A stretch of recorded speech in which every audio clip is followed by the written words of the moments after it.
대표팀의 정원준 팀장님을 큰 박수로 모시겠습니다.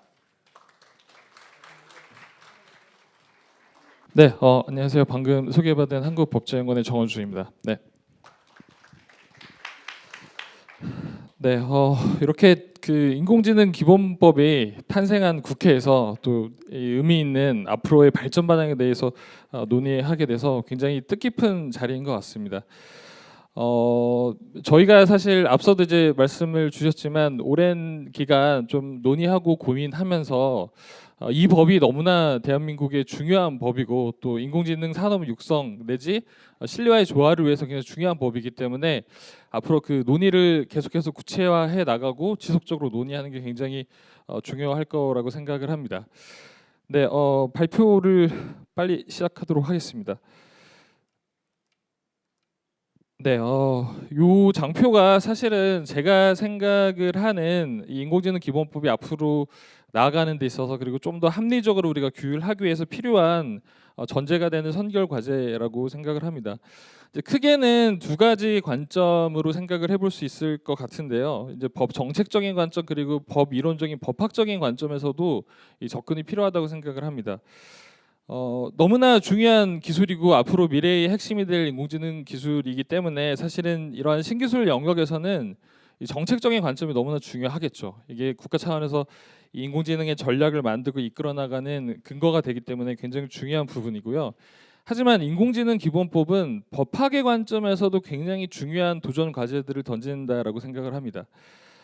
왜냐하면 사실 우리가 이후의 법들을 디지털 영역에서 굉장히 많이 참고를 하고 또 수용을 하는 그런 과정들을 입법에서 중요하게 논의를 계속해서 하고 있습니다. 그리고 그 중에 하나인 EU의 AI 액트법과 조금은 유사한 그러한 입법을 들여왔기 때문에 그리고 또 미국이라든가 다른 국가들에서도 상당히 다른 차원의 접근들이 이루어지고 있어서 그럼 우리가 우리 법을 어떻게 만들어 나갈 것인지가 굉장히 중요하고요. 그렇기 때문에 특히나 이제 지능적인 측면에서의 그동안의 융합 영역을 규율하는 법들은 있어 왔거든요. 기본적으로 이제 ICT 기술 자체가 융합 기술이기 때문에 그 기술을 지능적인 측면에서 규율한 법은 있어 왔지만 융합 영역을 규제법으로 접근하는 경우는 아마 거의 사례가 별로 없었던 것 같습니다. 이제 그렇기 때문에 이 법을 어느 범주에서 이 기본법이 역할을 하고 또 개별 소관 부처들도 당연히 인공지능에 대한 수요 부처이기 때문에 그 수요 부처들에서 발생하는 각 영역에서의 규제 이슈, 지능 이슈들을 어떻게 다 연계해서 갈 것인지라고 하는 점은 굉장히 법학적인 관점에서 봐도 입법적인 관점에서 굉장히 큰 주제라고 생각이 됩니다. 그래서 두 가지로 나누어 봤을 때 우선 정책적인 관점에서 본다라고 한다면 법률의 명확성에 대한 얘기들을 기본법 차원에서 많이 제기가 되고 있습니다.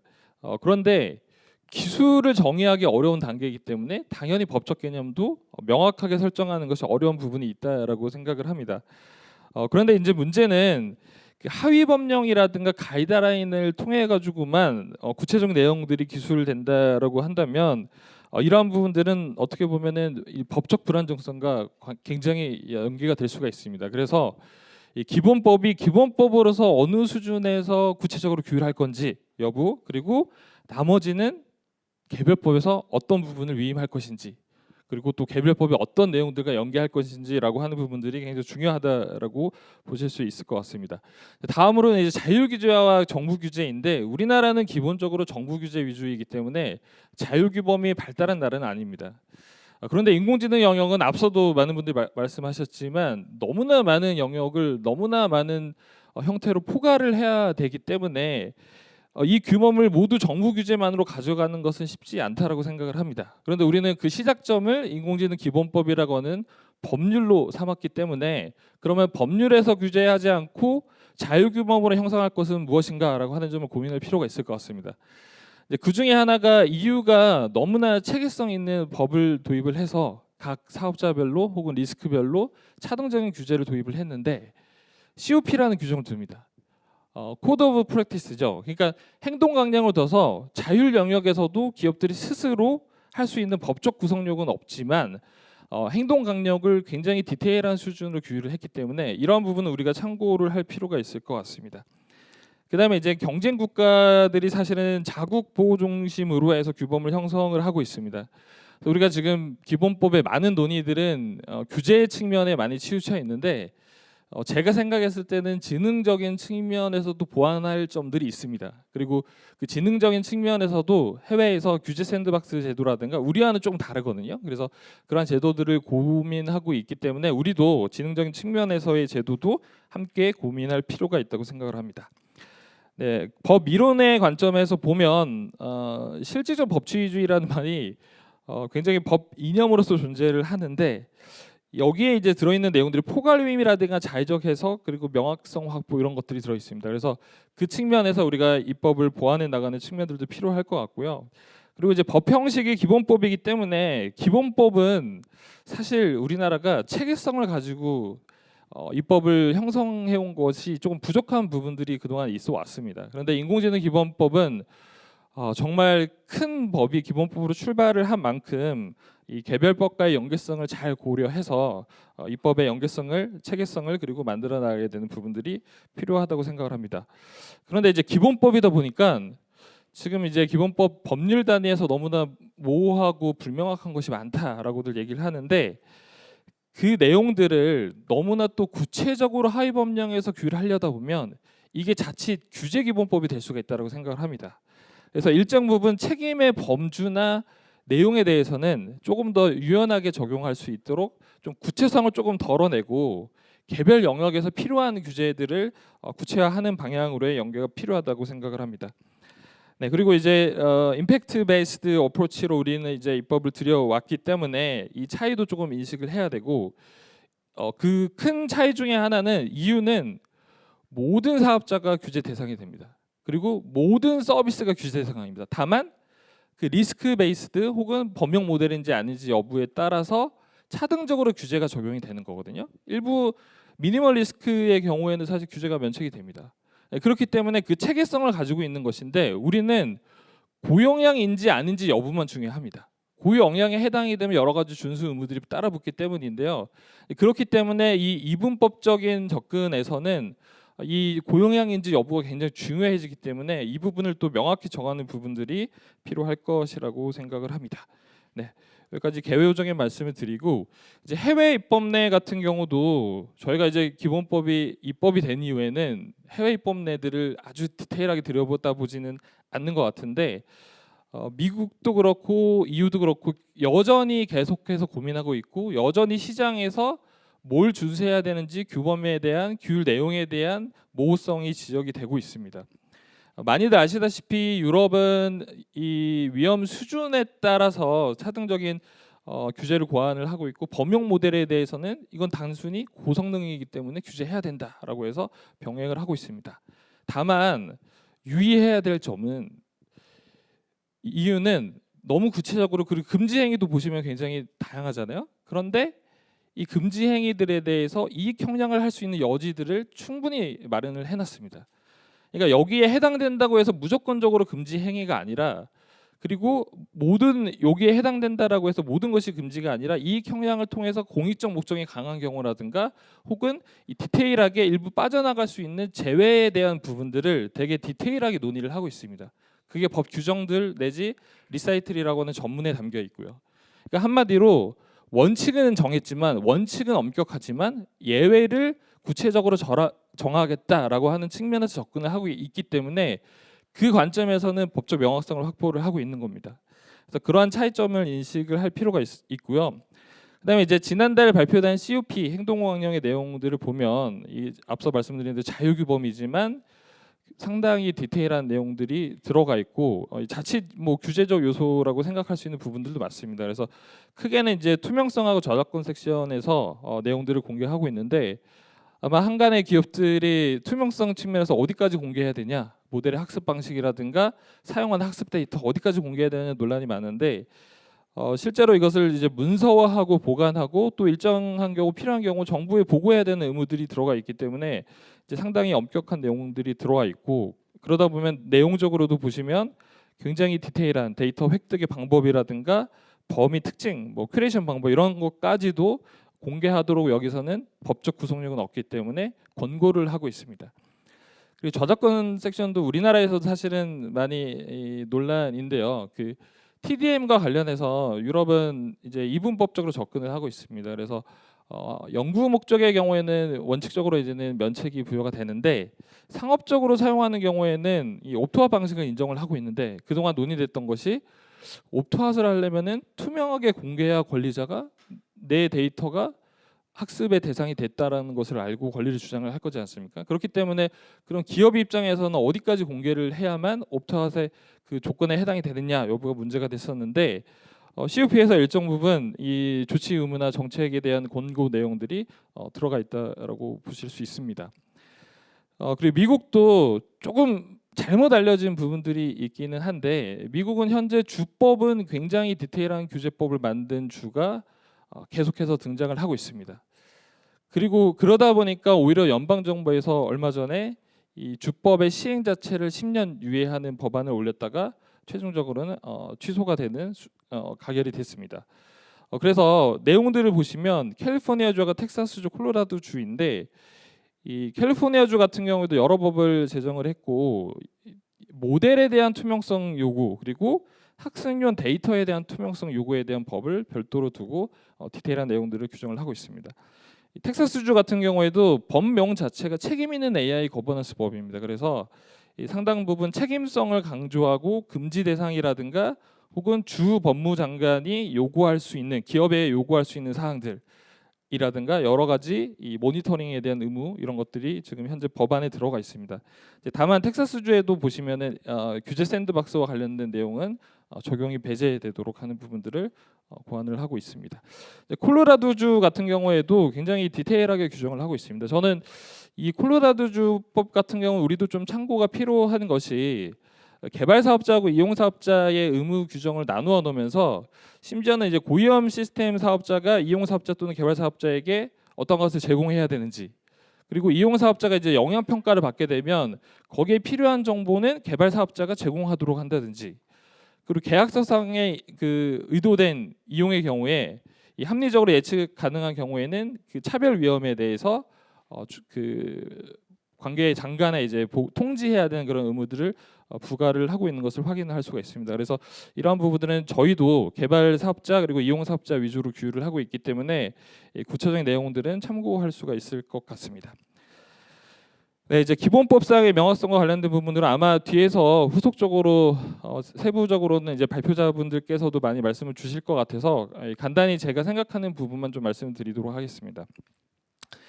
지금 인공지능 기본법상의 인공지능 개념 정의는 주로 자율성과 적응성을 위주로 하고 있고요. 그리고 추론 시스템 위주로 정의를 하고 있습니다. 이 부분은 사실은 이 시장에서 이제 리즈닝 기반의 시스템들이 출현을 하고 있고 AI 에이전트라든가 이제 전문 영역에서는 이러한 형태로 가기 때문에 추론 모델 위주로 정의됐다라는 것은 이러한 부분은 아직 포섭하지 못하고 있는 한계가 있다고 생각이 됩니다.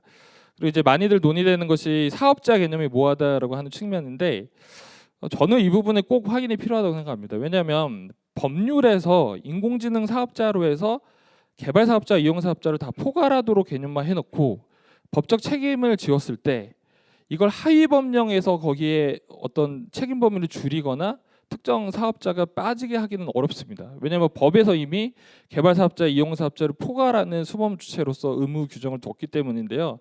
이제 그렇다고 한다면 이 사업자 개념에 따라서 각각 뭐 규정이나 의무 규정을 다르게 할 것이 아니라고 한다면 적어도 책임 범위에 대해서 구체적으로 하위 법령에 위임하는 위임 규정은 신설을 해야 이제 하위 법령에서 개발 사업자는 어떤 의무를 지고 아까 미국의 사례에서 보신 것처럼 각각의 책임 범위를 따로 규율할 수 있는 체계가 될 거라고 생각을 합니다.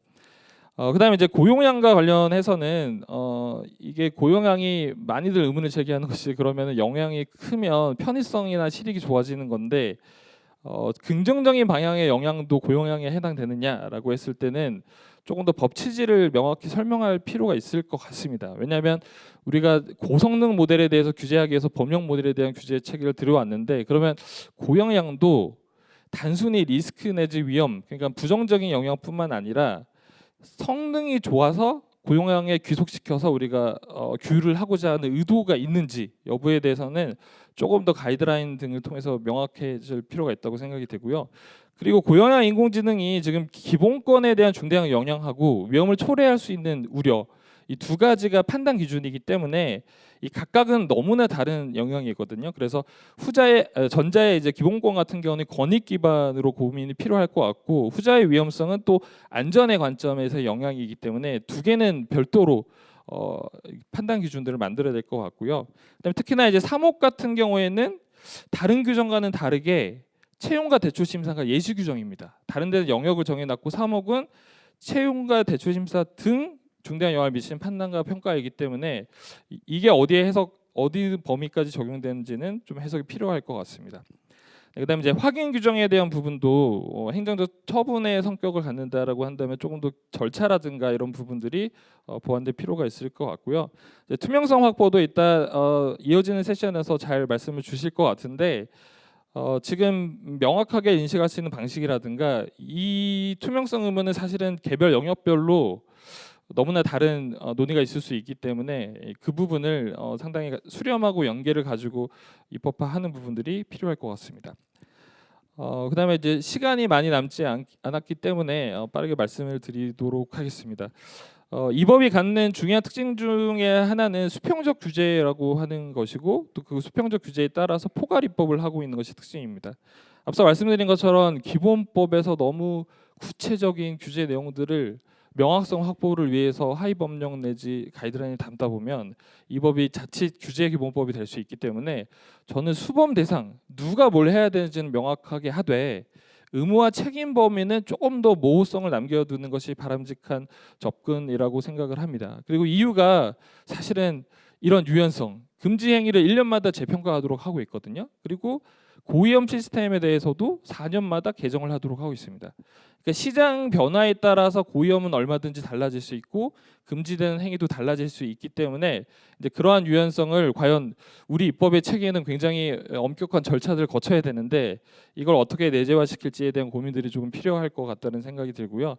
그다음에 이제 중복 규제에 대한 지향 부분이 굉장히 중요할 텐데, 지금 규제법으로 생각을 했을 때 안전과 신뢰 관점에서 이미 개별법에서 디지털 의료법이라든가 게임 산업법 등에서 안전과 규제에 대한 규정들이 있으면 그 법의 일정 부분 일임하는 부분들도 생각할 필요가 있다고 생각을 합니다. 그렇게 되면 기본법이 할 수 있는 게 뭐냐라는 질문이 남을 텐데, 법률에 근거 없는 면접이라든가 채용이라는 영역, 이런 영역들은 전적으로 이제 기본법의 규율 대상이 되기 때문에 그러한 측면에서 조금 더 법을 체계화하는 작업들이 필요하다고 생각이 들고요.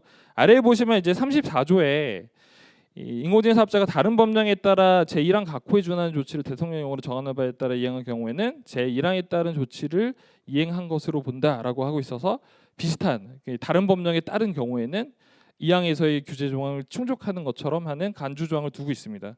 근데 다만 저는 이 규정이 대통령령으로 정하는 바, 그러니까 대통령령에서 다른 법령이 가지고 있는 것을 어떻게 해라라는 것을 분명히 정할 텐데, 그것뿐만 아니라 사실은 여기서 말하는 다른 법령이 뭔지를 위임을 했어야 된다고 생각을 합니다. 그래서 지금 형태에서는 대통령령으로 위임된 부분이 정하는 바만 되어 있거든요. 조치를 어떻게 정할 건지. 그러면 다른 법령이 여기서 어떤 거에 해당되는지 여부는 하위 법령에 지금 위임이 안 돼 있는 상태이기 때문에 그 다른 법령이 무엇인지는 앞서 EU처럼 계속해서 변화할 수 있는 부분이기 때문에 시행령 위임을 통해서 조금 해결하는 부분들이 필요하다고 생각을 합니다. 그리고 EU가 사실 이 AI법의 정말 진심이라고 느끼는 부분은 이 조직 구성 내지 거버넌스 측면에서도 집행 효율성을 위해서 굉장히 많은 노력들을 기울이고 있습니다. 그래서 AI 오피스를 두면서 실무 집행의 부분, 그리고 AI 보드를 통해 가지고 회원국들의 입장이 반영이 되고, 또 개별 회원국에서의 당국과의 연계성을 중요시하면서 이 체계적으로 집행하겠다라고 하는 의지를 가지고 있고요. 이제 그러한 측면에서 법에서도 상당히 각각의 역할과 이런 것들을 많이 두고 있습니다. 이제 제가 제안드리고 싶은 것 중에 하나는 어드바이저리 포럼, 자문 포럼이나 사이언티픽 패널 같이 과학 패널들은 우리가 법에 물론 많이 두는 형식에 따라서 전문위원회라든가 이런 규정을 두지만, 그 전문위원회에 실질적으로 작용을 하기 위해서는 이렇게 영역을 조금 나눠서 개별적인 전문성을 가지고 논의하는 체계가 되게 필요하다고 생각을 합니다. 특히나 인공지능은 너무나 넓고 너무나 첨단 기술이기 때문에 모든 사람이 전문성을 가질 수 없기 때문에 이것은 그 거버넌스 측면에서의 고려를 통해서 그 전문성이라고 하는 측면을 보완하는 것이 필요하다라고 생각이 들고요.